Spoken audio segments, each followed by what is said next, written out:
Animals are very important to study. कुदरत बहुत कुछ सिखाती है. Lion is the king of the animal kingdom. Lion is the king of animal kingdom. A lion is not the tallest animal in the jungle. A lion is not the tallest animal in the jungle. A lion is not the heaviest animal in the jungle. A lion is not the smartest animal in the jungle. ना सबसे ऊंचा होता है, ना सबसे भारी होता है, ना सबसे ताकतवर होता है, और ना ही सबसे इंटेलिजेंट होता है. Still lion is the king. Still lion is the king. इसका मतलब बड़ा सिंपल है, डिटेल में समझाता हूं. आपको जिंदगी में कामयाब होने के लिए ना तो स्मार्ट होना जरूरी है, ना इंटेलिजेंट होना जरूरी है, ना पढ़ा लिखा होना जरूरी है, ना बहुत क्लेवर होना जरूरी है, ना बहुत बुद्धिमान होना जरूरी है, क्योंकि लायन के पास ये एक्टिविटीज नहीं है. Still he is the king. Lion is not tall as giraffe, not heaviest than a elephant, not clever than a fox. Still he rules the jungle. और समझना पड़ेगा कि ऐसा क्यों है. क्योंकि lion has a attitude. Lion has a attitude. इसका attitude बड़ा शानदार है. समझाता हूं, समझिए. देखो, a lion is the king of the jungle because of its attitude. The lion has a different attitude that makes every animal afraid of him. इसका attitude ऐसा है कि सारे के सारे जानवर इससे डरते हैं. डरने का मेरा मतलब है उसका रिगार्ड करते हैं एक तरीके से, है ना. Giraffe regard the lion, elephant regard the lion, hippopotamus regard the lion, rhino regard the lion, fox regard the lion, monkeys regard the lion. What makes this massive animal respect such a small cat? देखने में तो छोटी सी बिल्ली ही तो है.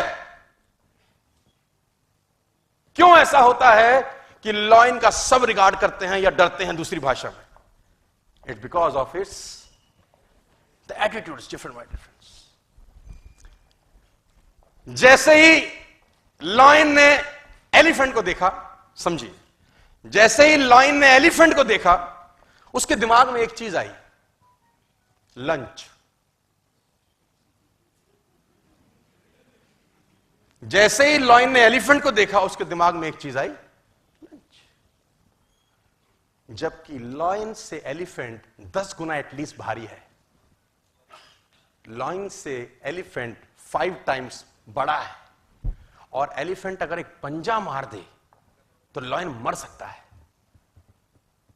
लेकिन elephant को देखते ही लॉयन के दिमाग में एक ही चीज आती है, lunch. I can eat this, मैं इसको खा सकता हूं. और दूसरी दिशा में एलिफेंट ने जैसे लॉयन को देखा, उसके दिमाग में आया, ईटर, साला खाएगा,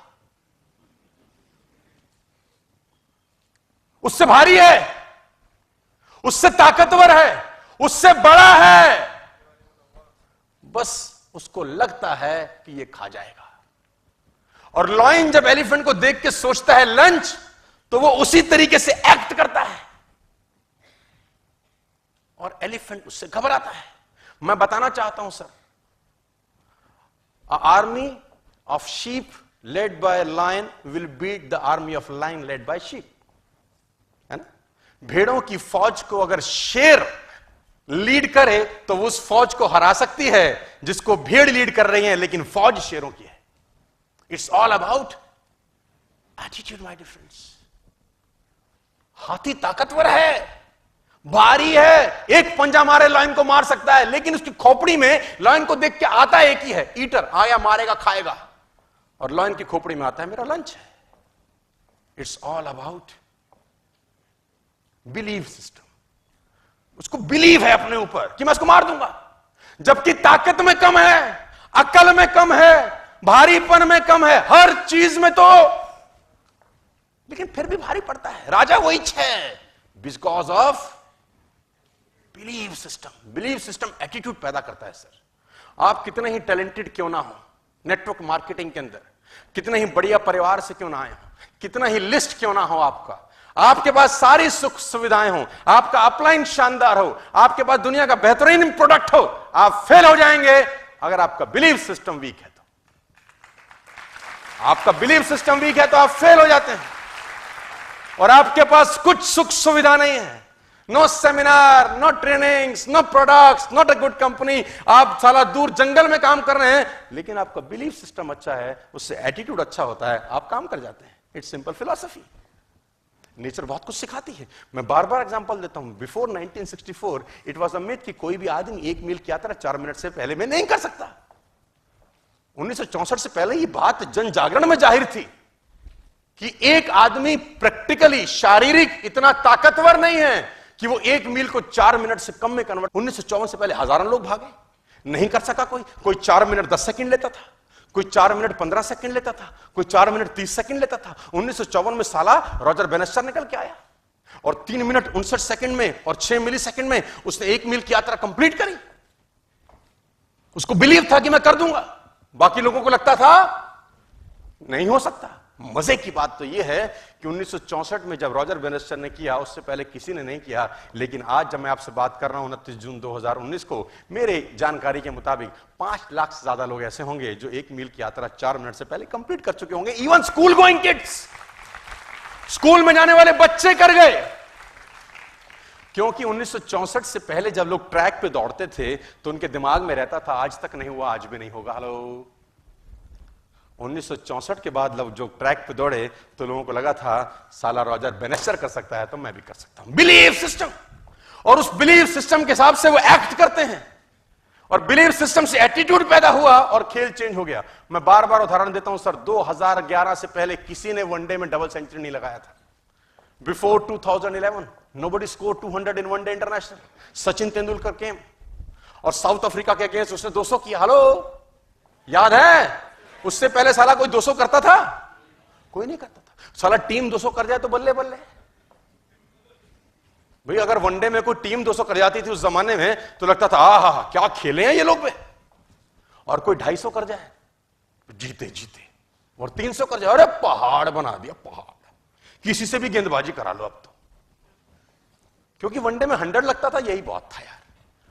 और 2011 में सचिन तेंदुलकर ने जब डबल सेंचुरी बनाया तो मैं आपकी जानकारी के लिए बता दूं 2962 वनडे हो चुके थे उससे पहले, 2962 वनडे इंटरनेशनल। क्योंकि बिलीफ ही नहीं था ना कि कोई वनडे में 200 मार सकता है। और ये 5 फुट 5 इंच का आदमी 200 मार गया। क्या जानते हैं चेंज हुआ 2011 के बाद? Belief system.